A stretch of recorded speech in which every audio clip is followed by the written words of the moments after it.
महाकाल को समर्पण हो ऐसा।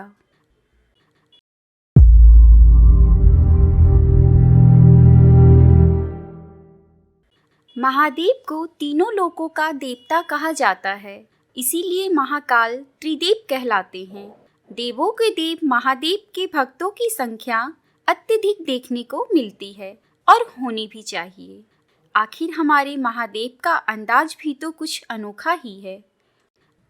उनकी जटाओं में गंगा, शीश पर चंद्रमा, गले में सर्प, शरीर पर भस्म, और अगर उनकी निवास स्थल की बात की जाए तो वह कोई स्वर्ग लोक नहीं बल्कि कैलाश पर्वत और शमशान लोक है। परम वैरागी, ज्ञान की उच्चता से भरा उनका वर्णन है जो शब्दों में व्यक्त नहीं किया जा सकता है। यद्यपि देश और विदेश में महादेव की भक्ति अधिक देखने को मिलती है, पर एक प्रश्न मन में अवश्य आता है कि क्या हम सबकी भक्ति समर्पण भाव की होती है? हम ईश्वर को मानते तो हैं, पर जानते हैं क्या? एक कहानी आती है निसंतान दुखी व्यक्ति की, जो कि संतान प्राप्ति की चाह रखता है। एक दिन नारद जी महादेव के लोक को जा रहे थे। रास्ते में वही संतानहीन दुखी मनुष्य मिला। उसने कहा, नारद जी, मुझे आशीर्वाद दे दें कि मुझे संतान प्राप्ति हो जाए। नारद जी ने कहा, महादेव के पास जा रहा हूँ, उनकी जैसी इच्छा होगी लौटते हुए बताऊंगा। नारद जी ने महादेव से उस संतानहीन व्यक्ति की बात कही तो उनने उत्तर दिया कि उसके पूर्व कर्म ऐसे हैं कि अभी 7 जन्मों तक संतान नहीं होगी। नारद जी चुप हो गए। नारद जी ने सोचा कि अगर उस व्यक्ति को बताऊंगा तो वो दुखी होगा, इसीलिए नारद जी उसके पास नहीं गए। इतने में दूसरे महात्मा उधर से निकले। उस व्यक्ति ने उनसे भी प्रार्थना की। उनने आशीर्वाद दिया और 10वें महीने उसके पुत्र उत्पन्न हो गया। संयोग से 2 वर्ष बाद जब नारद जी उधर से निकले तो उनने महादेव की इच्छा व्यक्त करते हुए कहा, तुम्हारे अभी 7 जन्म संतान होने का योग नहीं है। इस पर वह व्यक्ति हंस पड़ा।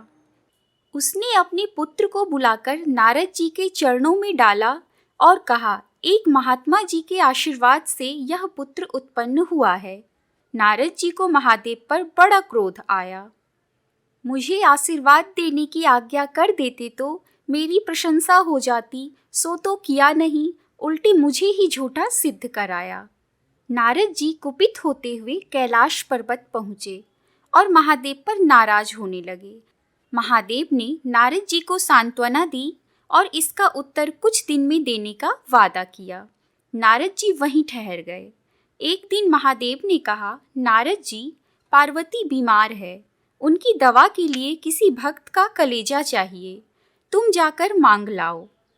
नारद जी कटोरा लिए जगह जगह घूमते फिरे, पर किसी ने नहीं दिया। अंत में उस महात्मा के पास पहुँचे जिसके आशीर्वाद से पुत्र उत्पन्न हुआ था। उसने महादेव की आवश्यकता सुनते ही तुरंत अपना कलेजा निकालकर दे दिया।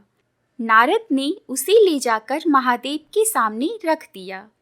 महादेव ने कहा, नारद, यही तुम्हारे प्रश्न का उत्तर है।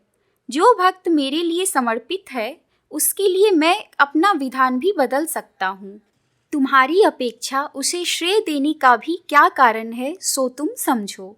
जब कलेजे की जरूरत पड़ी तब तुमसे यह न बन पड़ा कि अपना ही कलेजा निकाल कर दे देते। तुम भी तो भक्त थे, तुम दूसरों से मांगते फिरे, और उसने बिना आगे पीछे सोचे तुरंत अपना कलेजा दे दिया। यह सुनकर नारद जी ने समर्पण का सही अर्थ समझा और उनने लज्जा से सिर झुका लिया। यह है समर्पण की कहानी। प्रायः आपके और हमारे साथ भी ऐसा ही होता है। हम भगवान को जानते तो हैं, पर शायद उसको मानते नहीं हैं।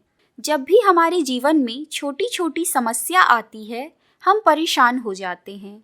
जिस शक्ति से हम जुड़े हुए हैं वो कितनी सर्वशक्तिमान है, फिर भी हम अपनी समस्या का समाधान नहीं कर पाते।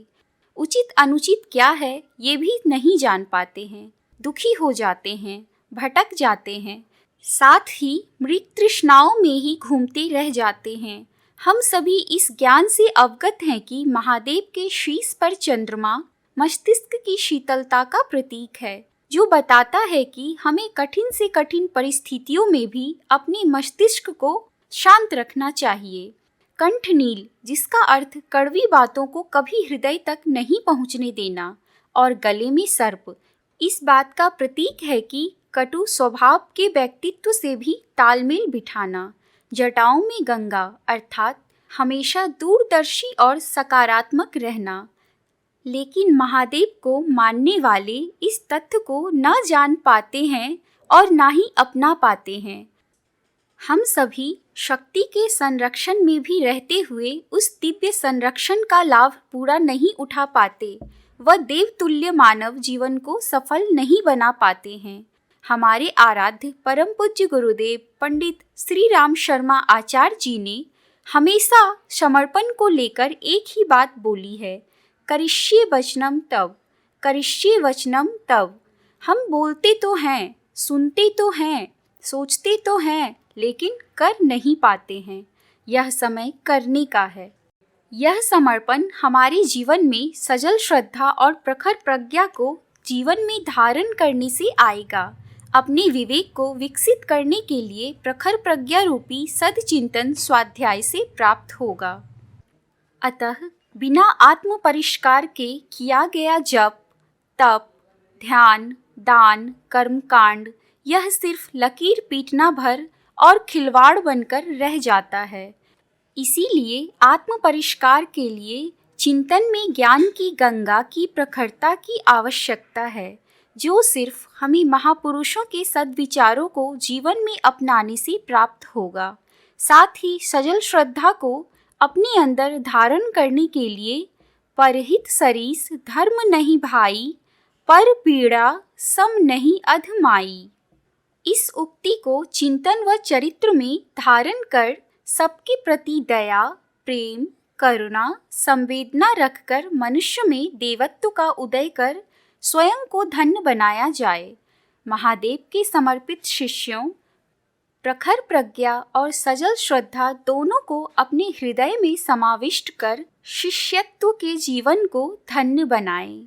केवट का भौतिक जीवन धन्य हो गया था जब भगवान राम और माँ सीता ने उसकी नाव में बैठकर नदी पार किया था। उसके बाद केवट का जीवन अमर हो गया। यही सुअवसर आपके, हमारे, हम सभी के जीवन में भी आया है। महाकाल हमारे जीवन रूपी नाव में आए हैं तो हमें भी इस स्वर्णिम अवसर को छोड़ना नहीं है। गुरुदेव ने अपने अंग अवयवों से में लिखा है कि ऊंचे काम सदा ऊंचे व्यक्तित्व करते हैं। आप सभी निश्चित रूप से ये बात अपने हृदय में धारण कर लीजिए कि आप सभी श्रेष्ठ व्यक्तित्व हैं। आवश्यकता स्वयं को जानने भर की है। हम सभी की पात्रता व श्रद्धा निरंतर बढ़ती ही रहे। कुछ हृदयस्पर्शी पंक्तियाँ जो हमारे प्रेरणा स्रोत आदरणीय चिन्मय भैया ने पूज्य गुरुदेव को अपने भावोद्गार के रूप में व्यक्त की है। उस महान को नमस्कार, उस महान को नमस्कार, नमस्कार, नमस्कार, नमस्कार है उस महान को नमस्कार, है उस महान को नमस्कार। महाकाल के समर्पित शिष्यों, सत्कर्मों का परिणाम सदा शुभ ही होता है। हम सभी महादेव पर श्रद्धा रखें, पर उनको जानने में विशेष श्रद्धा रखें।